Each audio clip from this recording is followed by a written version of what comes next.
এজন ব্যক্তি, এজন কুখ্যাত ব্যক্তি, নাম জেমছ জেলি। এই ব্যক্তিজনে যোৱা ২৪ ঘণ্টা ধৰি সন্ত্ৰাসৰ সৃষ্টি কৰি আহিছিল বিশ্বৰ এটা জনপ্ৰিয় স্যাটেলাইট চেনেলৰ ভিতৰত। আমেৰিকা যুক্তৰাষ্ট্ৰত অৱস্থিত বিশ্বৰ আগশাৰীৰ চেনেল ডিস্কভাৰী চেনেলৰ ভিতৰত অতৰ্কিতে প্ৰৱেশ কৰিছিল এই ব্যক্তিজনে। জেমছ জেলিৰ হাতত আছিল এটা বন্দুক।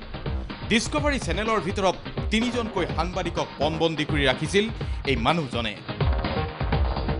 কিন্তু প্ৰশ্ন হয়, ডিস্কভাৰী চেনেলৰ বিৰুদ্ধে এই মানুহজনৰ ইমান ক্ষোভ কিয়? প্ৰকৃতিপ্ৰেমী জেমছ জেলিয়ে ২০০৮ বৰ্ষত ডিস্কভাৰী চেনেলৰ সন্মুখত থিয় হৈ আকাশলৈ দলিয়াই দিছিল বৃহৎ পৰিমাণৰ ডলাৰ। জেমছ জেলিৰ অভিযোগ, প্ৰাকৃতিক ভাৰসাম্য বৰ্তাই ৰখাৰ ক্ষেত্ৰত প্ৰকৃততে ডিস্কভাৰী চেনেলে একো কৰাই নাই। ২০০৮ চনত সেই সময়তেই আৰক্ষীয়ে গ্ৰেপ্তাৰ কৰিছিল জেমছ জেলিক। সেইজন জেমছেই এতিয়া ডিস্কভাৰী চেনেলৰ ভিতৰত প্ৰৱেশ কৰি পণবন্দী কৰি ৰাখে ৩জনকৈ সাংবাদিকক।